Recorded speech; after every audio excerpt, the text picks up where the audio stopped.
Hey everyone, it's Ben Hardy here, and in today's video, I'll be reviewing the new Ford Explorer ST. Before we get in this video, I want to give a huge shout out and thank you to the Larry Miller Ford here in Draper, Utah, for giving me some time with this new Explorer. I'm going to include a link to their website in the description down below so you can check out what they have currently.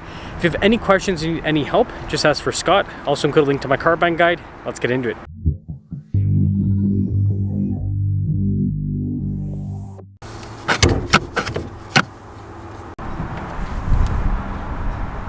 Under the hood, we have a turbo 3-liter inline-6 that goes through a 10-speed automatic transmission. Fuel economy is 18 around town and then 25 on the highway, with power outputs being 400 horsepower and then 415 pound-feet of torque. Before we move forward with this review, I do want to mention if you want to see more videos just like this, then I recommend you subscribe because I post content every single day. So starting with the front, you guys can see we've got this raised section on either side of the hood. You've got the giant Explorer logo. We've got a new headlight design, which, I don't know, we'll see if it grows on me over time. I'm always kind of like dubious on new headlight designs, but you know, it doesn't look bad. We've got the grille, which is all blacked out. You got the ST logo there, and then fog lights down below. And overall, when you put it all together, again, fresh face, I think it looks pretty good. Now around the side here, our tire wheel setup is 275 by 45 by 21 in the front and over in the rear. And you can see here with the wheels, they've got this kind of like metallic satin finish. Looks really cool. And then we've got the red brake calipers, of course, to signify that it is the ST version. They're still doing unpainted fender flares, which I find interesting as a choice. But we do have the blacked out mirror caps. And then you can see the side profile is pretty much the same as before. Now taking a quick look at the key fob, we've got our lock and unlock function, remote start, the opening for the hatch, ST logo there on the back, and pop it open. Now popping into the rear, first off, you can see you've got a little bit of a storage space there, and this is interesting with the cutouts on either side. Now as for the seats, notice that we've got this little strap here for the headrest side of things, but if you actually want to lower them down, you've got these controls right here that are automated, which is always a nice fancy feature to have. And when you're all done in the rear, they just give you a button up top and that'll lower the hatch. Now taking a look at the taillights, kind of like video game looking to me. Very interesting. And then you can't really see it, but it's Explorer there, all blacked out. And then pretty sporty looking exhaust tips, ST logo yet again. And, well, that's the rest of the rear. Now taking a look at the door panel, you can see we've got a sunshade here, soft touch trim here at the top, and then you got this like red stitching and more soft touch down below. I think this is cool with the handle. Got on speakers for the sound system. And then here are the seats, perforated all down the center portion. And then you can see here with the red stitching, and we'll quickly pop in. Legroom back here, it's good.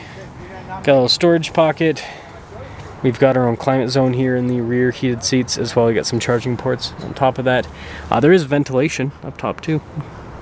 So in the third row, it looks like this is unchanged. So with the loading floor being higher back here, your legs are kind of pushed up a little bit, so you can see my knees kind of pushed up here.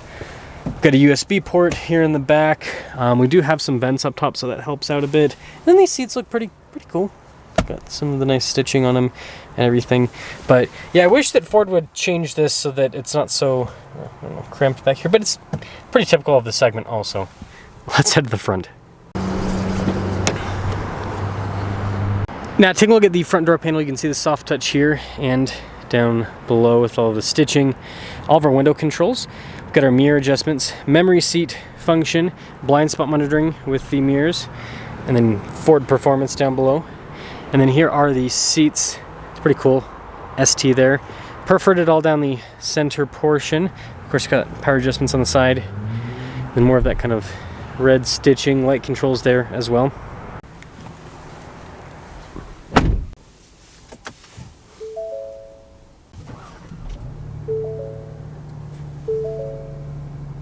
Now taking a look at the steering wheel, you can see you've got soft touch here at the top and at the bottom. You got this red stitching here in the center, and then it's perforated on either side. Paddle shifters there on the back, of course, ST logo. And then we've got a bunch of practical controls in the front, including your voice command controls, phone controls. This is for the center. You've got adaptive cruise control as well. and then just traditional stocks there on the back. Now taking a look at the gauge cluster, you can see it's fully digital. We can kind of scroll through and see different bits of info on systems within the car, so I don't know, pretty cool setup overall. And then we have our kind of like new drive mode select, kind of. The animations aren't crazy. It'd be cool if they did like the animations that you have on the F-150 and stuff where it shows like the truck spinning around, but you know, that ain't bad. That's pretty nice, 360 camera system. Good resolution with it as well. And then as for the infotainment system, a lot of stuff is controlled in the screen. So like, for example, the seats, heated and cooled.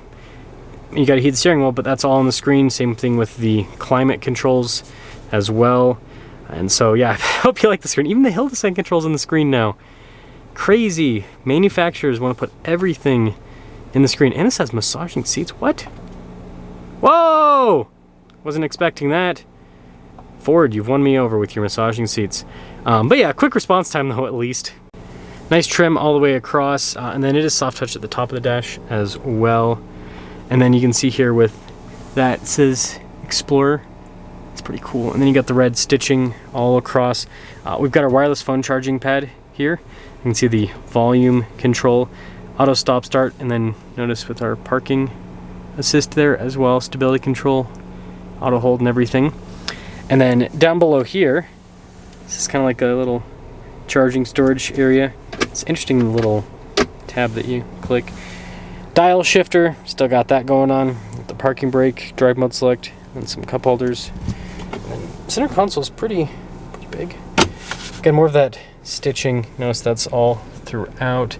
And then we do have a sunglass holder, which is cool. And then big panoramic sunroof. So it's kind of hard to see because of the glare, but this is a 400A Equipment Group ST. 61,590 is the total MSRP on this. Try not to trip. Let's take it out.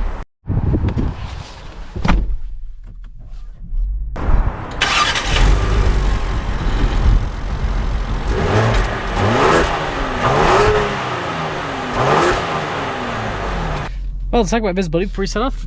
There's visibility of the hood, both of the mirrors, do a blind spot monitoring, do the rest of the rear. And yeah, let us set off in this new Explorer. I am going to be doing a comparison with this against a Dodge Durango RT. Let me know what other comparisons you guys want to see. Do you want to see new Explorer versus Lincoln Aviator? Do you want to see, I don't know, this against a smaller Ford like the Edge or something? I'm not sure what people are looking for. Maybe against the new Traverse.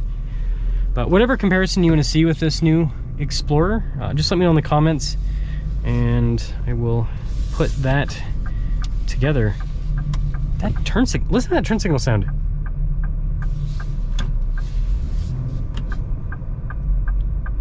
Weird, sounds different than before. Definitely sounds different than before. And what I'm noticing so far though with this is more of a refresh than a redesign. Again, even the engine outputs and all that are identical to before, so it's not like they've changed a massive amount from that perspective. And the interior does feel fresh, it does feel new and different, but it's still a lot. There's still quite a bit of carryover.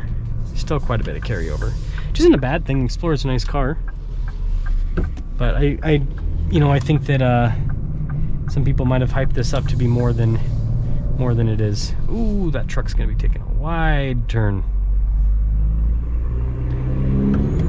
Homie was coming in fast too. Man, some of these truck drivers drive the trucks like they're sports cars.